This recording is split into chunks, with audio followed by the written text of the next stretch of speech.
A minor tells you they are underage, you need to stop your advances immediately. I work in a coffee shop with a mix of minors and 20-something-year-olds. I was working with 3 minors today when I noticed a 30-40-year-old man is talking with one of the kiddos for a little too long, getting all up in the window, making her clearly uncomfortable. She leaves and walks to the back, then comes to me out of his view and tells me what he had said. He said, "You are so pretty blah blah blah," and she says, "Thanks, but I'm a minor." He continues his advances, gets closer, and says, "Well, when do you turn 18? She was super uncomfortable with this and wanted to get the point across that she was underage and said not for a very long time. He continues prodding at her, asking, "Well, what month? Why won't you just tell me when?" And then asks for her shoe size. He said, "Well, tell me your shoe size so I can bring you a gift," and is super creepy and uncomfortable about it. She charges him out and walks away uncomfortably. Going into protective mode over these kids, I walk over and tell him respectfully but sternly, "I'm gonna have to ask you to stop talking to minors in a way that's making them uncomfortable. It's inappropriate because she's a kid."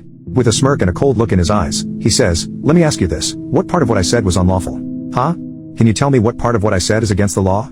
I started getting more stern and told him that I never said what he said was against the law, but that she clearly stated that she was a minor. Yet, you kept poking and prodding at her, asking her for personal information, and yet you continue your advances on a child. He goes, "You know what country we're in? America.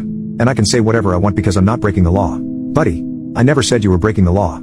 I told you to stop making unwanted advances on a fucking child, or else you can leave. I told him that he was on private property, and I could call the cops and get him trespassed immediately if he wanted to continue. Then he started arguing that no, this isn't private property. Where I'm standing is public, and I can do whatever I want.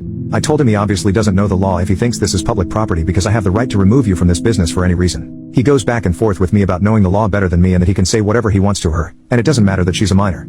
I defend the fuck out of these kids, and the a-hole still won't back down. The hill he wants to die on is that he believes can make inappropriate advances on a minor and that there is nothing I can do about it because I can't call the cops to get him to leave public property. He asks for my name and gives him a fake butt name, and asks for the manager. Boy, you're talking to the manager on duty right now. I feel so bad for the young girl who has had to deal with this on more than one occasion. And it terrifies me that men like this exist, ones who think they can make unwanted advances on literal children and that nothing can stop them. Underage doesn't stop them. No doesn't stop them. They will continue to be aggressive and will defend this behavior with their whole being. They think they're invincible and it makes me sick to my stomach.